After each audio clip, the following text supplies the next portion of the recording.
Hello friends, মই মিন্টু কুৰ্মী আপোনালোকক সকলোকে স্বাগতম জনাইছো মোৰ YouTube চেনেলত। বন্ধুসকল, মই আজি আপোনালোকৰ কাৰণে এটা খুবেই ইন্টাৰেষ্টিং ভিডিও লৈ আহিছো। ভিডিওটো স্কিপ নকৰি শেষলৈকে চাই যাব। আজি মই আপোনালোকৰ কাৰণে এটা ট্ৰেইনৰ বিষয়ে ভিডিও লৈ আহিছো। তেনে বলক বন্ধুসকল ভিডিওটো ষ্টাৰ্ট কৰো। 1800 চনত ট্ৰান্সপৰ্টৰ একো সুবিধা নাছিলে।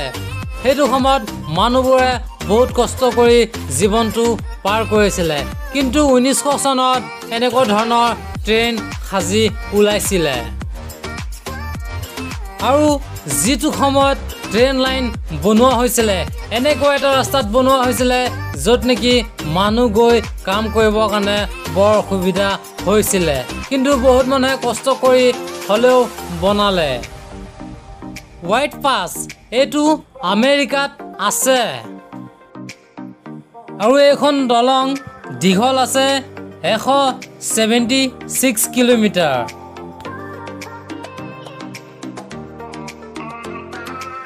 এই দলংখন ইমান দীঘল হোৱাৰ কাৰণে মানুহবোৰ ট্ৰেইনত উঠিবৰ কাৰণে বা এই দলংখন পাৰ হ'বৰ কাৰণে মানুহবোৰে ভয় কৰিছিলে।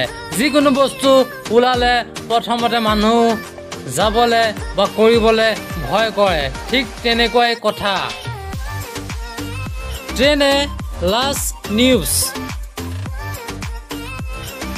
এই ব্ৰিজখন ইমানেই ওখ যে ট্ৰেইনখন যাওঁতে মানে আকাশৰ ভিতৰেদি যাবলগীয়া হয়।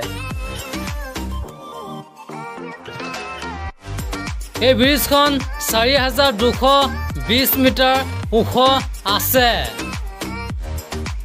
ইমান ওখত ইঞ্জিনিয়াৰবোৰ কাম কৰিবৰ কাৰণে বহুত কষ্ট কৰিছিলে, আৰু এই দলংখন বনাবৰ কাৰণে টোটেল 27 বছৰ লাগিছিল। তাৰপিছত গৈ মানুহবোৰ ট্ৰেইনত ট্ৰেভেল কৰিব পাৰিছিলে। কুৰেণ্ডা চিনেক ৰেলৱে ট্ৰেক এইটো আছে অষ্ট্ৰেলিয়াত।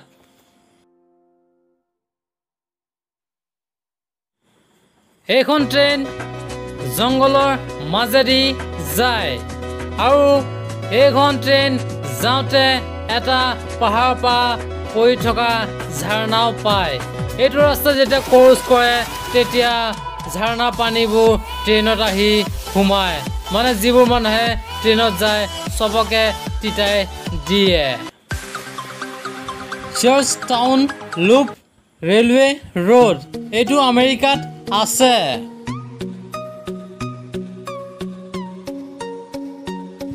এই ট্ৰেইনখন পাহাৰৰ ওপৰেদি যায়। এই ট্ৰেইন লাইনটো বনোৱা মেইন উদ্দেশ্য হ'ল ইটো পাহাৰৰ পৰা সিটো পাহাৰ কানেক্ট কৰাটো।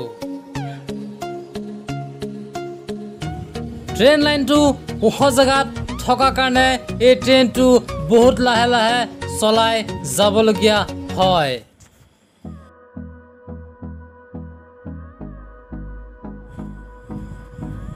Chennai to Rameswaram railway track এইটো আছে। এই ট্ৰেইন লাইনটো চেন্নাই ৰামেশ্বৰমলৈকে যায়, আৰু এই ট্ৰেকটো আছে আপোনাৰ সাগৰৰ ওপৰত, মানে সাগৰেদি পাৰ হ'বলগীয়া হয়। আৰু এই ট্ৰেইন লাইনটো সাগৰৰ মাজত থকাৰ কাৰণে বৰষুণ দিনত পানী ছিজনত পানী উঠি আহে, তেতিয়া ট্ৰেইনটো এনেকুৱাই চলাবলগীয়া হয়। আজি ভিডিওটো চাই যদি ভাল পাইছে তেন্তে লাইক কমেণ্ট শ্বেয়াৰ ছাবস্ক্ৰাইব আৰু লগতে বেল আইকন দবাবলৈ নাপাহৰিব। আজিলৈ ইমানে। জয় অসম, জয় অসম।